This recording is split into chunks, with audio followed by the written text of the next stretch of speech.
Ya,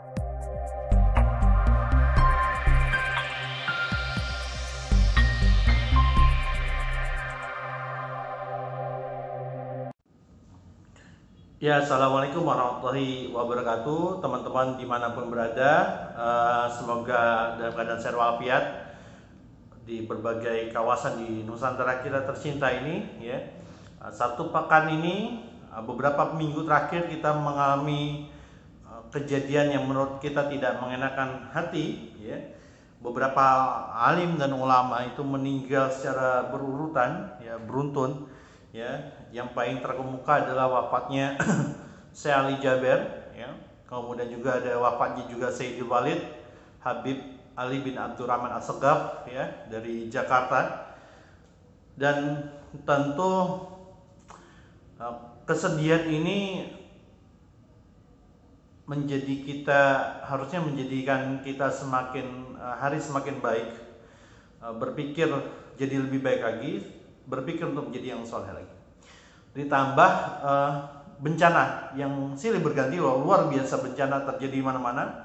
Ada banjir pasang air laut di kawasan Manado, kemudian juga ada gempa bumi dahsyat yang menimpa Sulawesi Barat, ya.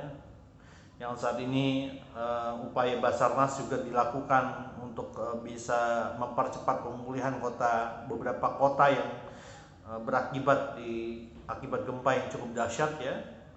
Kemudian juga kita juga mendengar kisah longsornya tanah, ya, di Cimanggung, ya, Sumedang. Kebetulan saya dulu tinggal dekat situ di daerah Jatinangor, jadi agak mengerti, ya. Daerahnya memang di daerah Cimanggung itu memang ada perumahan yang agak berbukit-bukit, gitu, berbukit yang kabarnya di daerah area perumahan itu, ya, yang tadi longsor 2 kali longsoran, ya. Longsoran yang kedua itu ketika orang-orang asik untuk membantu pertolongan, kemudian ternyata longsor susulan terjadi yang mengakibatkan korban tambahan. Ya, kemudian ini di Kalsel nih, di Kalimantan Selatan, beberapa kota termasuk di daerah ibu kotanya sendiri, ya, Banjarmasin juga mengalami banjir, ya.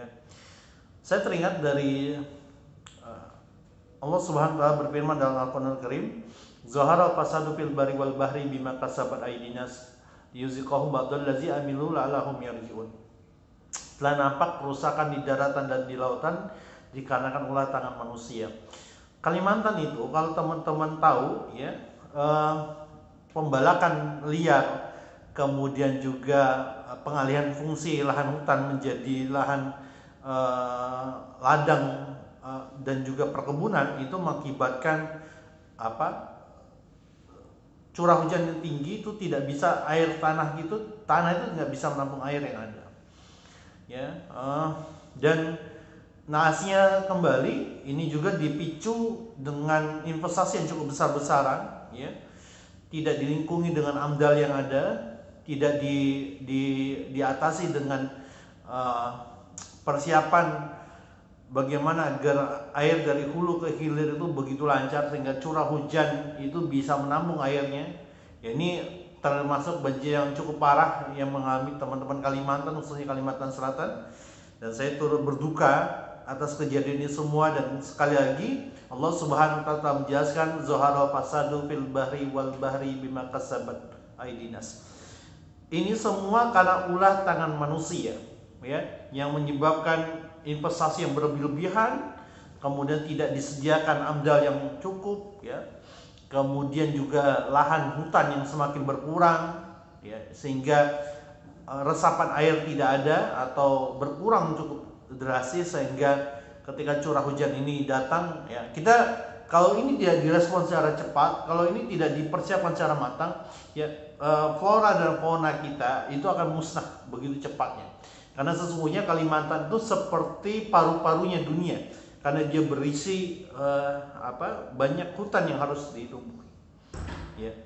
Belum lagi masalah pandemi tentang COVID-19 yang belum ujung selesainya. Meskipun Bapak Presiden Joko Widodo kemarin sudah menyuntikkan vaksin, ya, COVID-19. Ini belum semua siap.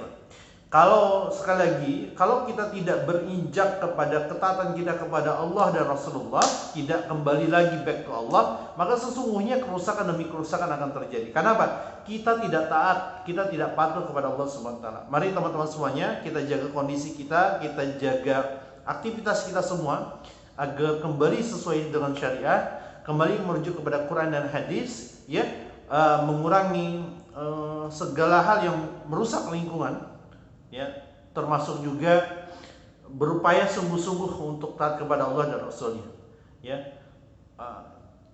Masa kita nggak pernah mikir sih, sudahlah kita berada di daerah yang rawan gunung Merapi, ya, gunung letusan, gunung berapi yang luar biasa banyaknya dari Sabang sampai Merauke, daerah yang rawan gempa juga, daerahnya 2/3 wilayah dikelilingi lautan. 2/3 kita, luas 2/3 kita itu adalah lautan. Maka seharusnya kita sadar, kita ini berada di tengah lautan, di tengah daerah berapi, ya, di tengah yang punya ancaman gempa. Kalau kita tidak berpikir untuk taat kepada Allah, lantas apa yang kita lakukan? Gitu. Justru Allah menempatkan kita, menghidupkan kita di negeri Nusantara ini seharusnya menjadikan diri kita semakin taat kepada Allah, bukan semakin merusak apa yang telah Allah tetapkan. Termasuk juga kita harus mentaati semua ajarannya secara kafah. Itu saja dari saya, vlog saya kekinian. Duka cita yang mendalam untuk teman-teman yang terkena musibah. Semoga Allah SWT menguatkan kita dalam kesabaran, meneguhkan kita untuk senantiasa istiqomah, dan meneguhkan kita untuk beriman kepada Allah. Dan ini menjadikan kita semua mengevaluasi diri kita sendiri, saya, teman-teman, dan siapapun itu, untuk kembali kepada aturan Allah yang sempurna. Assalamualaikum warahmatullahi wabarakatuh.